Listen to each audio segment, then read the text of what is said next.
In today's video, I want to show how to add images in a schedule and most importantly, how to scale them to make it look bigger in that particular schedule. For the example, I'm going to use a prefab truss design project. I have the truss right here and all the component parts. I already made a sheet with the schedule of, not this one, right here. I have the quantity of e- each one of these pieces that are shown right here and the cutting dimensions. But I want to add the image because I don't know which one is which. I know the quantities, but I don't know how many of each truss piece I need. So I'm gonna select the schedule, double click on it, and I'm gonna drag the window here on the right side till the window is halved. I'm not gonna save the project. I'm gonna leave this open so I can see the changes I make. I'm going back to my truss sheet, and in order to figure out which one is which, I can just select here on the schedule and I'm gonna highlight the piece I'm selecting in this row. And I'm gonna look for a more interesting piece. Let's see, I'm gonna look for one that's more like this one. This is probably the longest one too. So I want to see how the longest uh, picture or detail of this cutting detail looks in my schedule. Okay, so now I need to find the name of this view, and if I click on it on the sheet, on the properties panel, I can find the view name, which is called section 11 callout 4. And in the project browser, I'm gonna scroll all the way up till I find section 11 callout 4. And there it is. I'm gonna right click on it, duplicate view, and duplicate with detailing. First thing I'm gonna need to do is rotate the view because I wanted to show this chord from the truss in a horizontal position. For that I need to show the crop region. To find out how much I need to rotate it, I already know it's actually 28 degrees, but if I wouldn't have known, I can just create a reference plane anywhere and then go to dimensions, select angular dimension and pull a dimension right here, and I see it's 28 degrees. That means I have to rotate to 28 degrees. So I'm going to select the crop region, use the rotate command, and first I thought I have to go downwards 28 degrees, but actually I have to go upwards. So I'm going to type 28, and now it's perfectly horizontal. Let's reduce this crop region. I'm going to make it smaller, as small as I can afford. I'm gonna remove some of these details and even this reference plane because I don't need it anymore. Also this, and let's make this angular dimension shorter, and let's say that's it.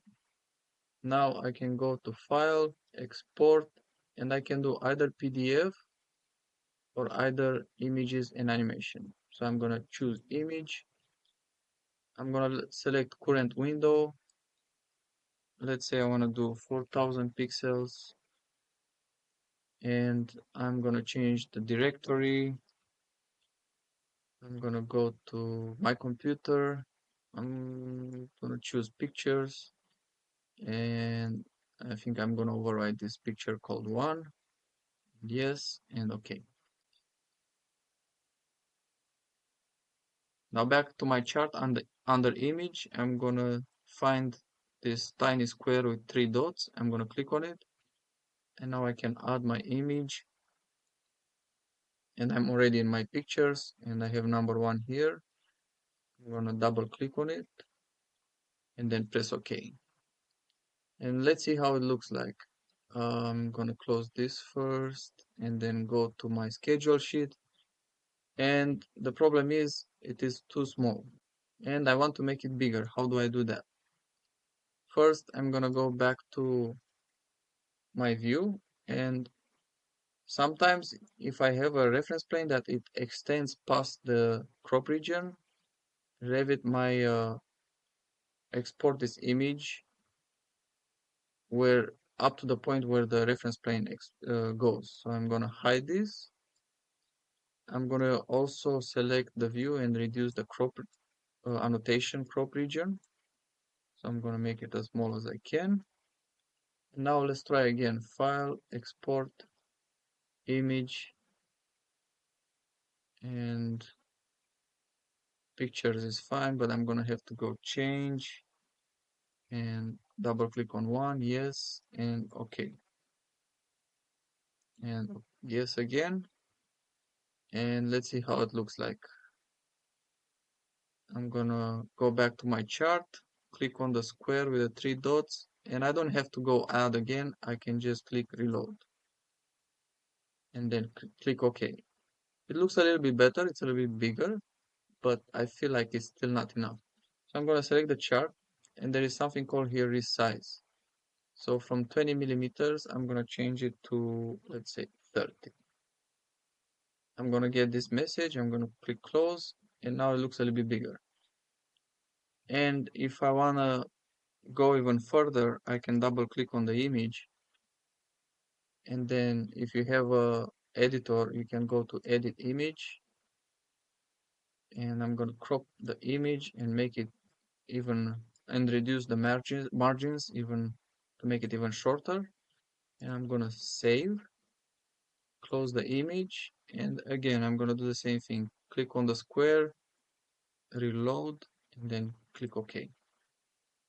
And this is what I'm looking for. It looks way better. It's readable, which is pretty good.